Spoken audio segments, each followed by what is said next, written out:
Welcome back, guys, and tonight I've got an experiment for you. We're going to call it an experiment.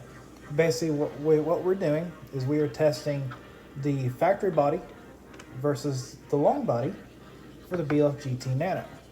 For those of you that are into thrower lights, you probably know about this light. This is the world's smallest and kind of very good thrower. It's got that record behind it as being the smallest thrower.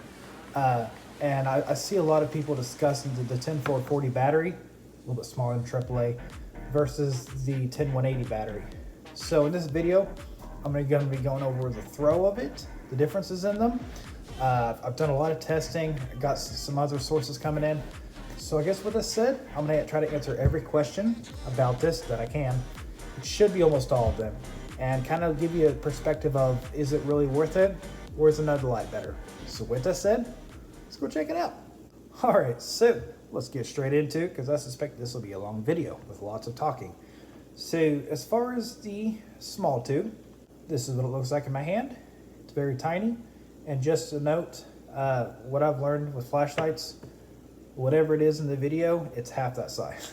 So that was the small tube. And here is the big tube. In the hand, it is easier to hold because that extra length.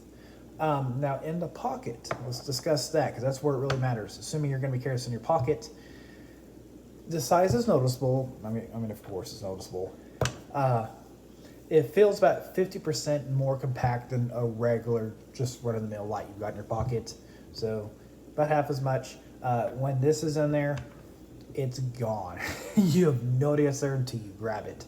So there's a huge difference in there. As far as batteries go, Amazon recommended the PK cells for any DankPod viewers that may be watching this, puck cells. They was recommended. I got those, but not because they recommended it, but because me looking it up, because I didn't want to burn the light up, I ended up getting these because people seem to like these. The one battery that you want to avoid are the quote fire cells. I guess they're kind of high output batteries that they can handle a high draw on. They tend to burn the light out, I guess. So avoid those, go for standard batteries. So as far as the throw goes, we're looking at 387 meters was my measurement for the short tube, which is right on par with everyone else. There's going to vary per person and even per test. And then for the long tube, I got 431. So that's a difference of 44 meters. Out of about 400 meters, 50 meters would be my official number because variables. So about a 50 meter difference. Visibly, basically there's no difference there. Can't really see it. So as far as actual modes go, what differences are looking at them in the throw. On low, I got 23 lux for the long tube and 25 lux with the short tube. Yeah, it's a little bit higher for some reason. But 2 lux out of 20, not even gonna talk about that. As far as the medium mode, yes, I am using ramped, but I did a very timed 2 seconds. 2500 lux, basically same across the board. There was like 20 lux difference, not even worth mentioning. Same with high, I got 5600 lux, basically the same again. Limit Top does claim that on the actual mode setting instead of the ramp that it gets higher. I suspect that it's programmed to know the battery maybe. I'm not sure why, but they do show it gets higher. So one of the tests I did was at 3.9 volts was the battery state. I tested turbo. At a minute and 45 seconds, I got half the brightness of turbo as it was when I turned it on. So instead of the 11,000 something, I got around 5,000, 5,500. At 2 minutes, I shut it off. I did turn the step down off, and at the 2 minute mark, the body was warm, but not hot. And on that note, I want to go over this. Gentleman on YouTube, I am going to link the video in the description. He had tested the overheating of this light with this tube, and also the voltage drop, so the over discharge. I really want you to go watch that video. Again, it will be in the description.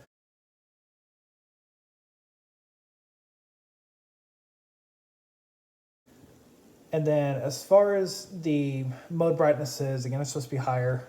Ramping mode, I can't confirm that. I got the same result. Runtime's being higher. I am going to say about a 2 to 3 times as much before it starts lowering. So, because when I go to high, medium, or turbo, it's tanking quick. This one, it gradually goes down. I think about 3 times as long you have per setting with the tube. But as for performance, price, and size, the Third Catapult Mini, which is this thing's kind of comparison because it's not a whole lot bigger. Last week I did a video on it. It's $50, where this setup, battery, tube, because it's separate, and the actual light, 60. So 60 versus 50, you're paying more. And the heat dissipation on the Third is insanely good. Turbo, when I measured lux, I don't know if I said it in that video, but turbo, the lux really didn't drop much in 30 seconds. It was so good at maintaining that. And other people backed me up on their testing too, because I like to compare mine to other people's to make sure I don't have anything going on mine. I try to double check my work. So it definitely is a very stable light. As for this one, it's pretty stable is what you would say. It's pretty stable. You'd be fine to use this on an EDC. Just remember the price difference versus performance, that trumps. It absolutely destroys this. So at the end of the day, who do I think the tube extension is best for? If you use your light a lot during the day, or for minutes at a time, or super frequently, I would definitely look at a different light. I think that's definitely by far what's best for you. If you like the concept of this light, if you want a little bit more performance out of it, or you just don't use it much, this is perfect for you. This is meant to be a light duty light for sure. This is perfect, and you're gonna love it.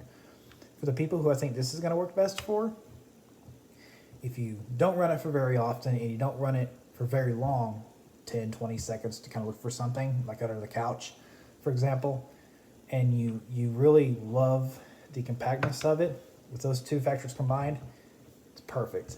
My personal opinion, I'm getting like 80 to 90% of the performance for what I use it for, to show off and kind of look around the apartment or whatever it may be with this. So I'm sticking with a short tube. I'm taking everything for what it is. And, given the factors, everything I mentioned in the video, I think that's what's best for me. As for you, you do whatever you'd like with the information that I provided. So with that said, that has been my experiment / test of the BLF GT Nano long tube. Got any questions for me? Put in the comments. If you want to review or try, put in the comments. And with that said, thank you guys very much for watching. You have a good night.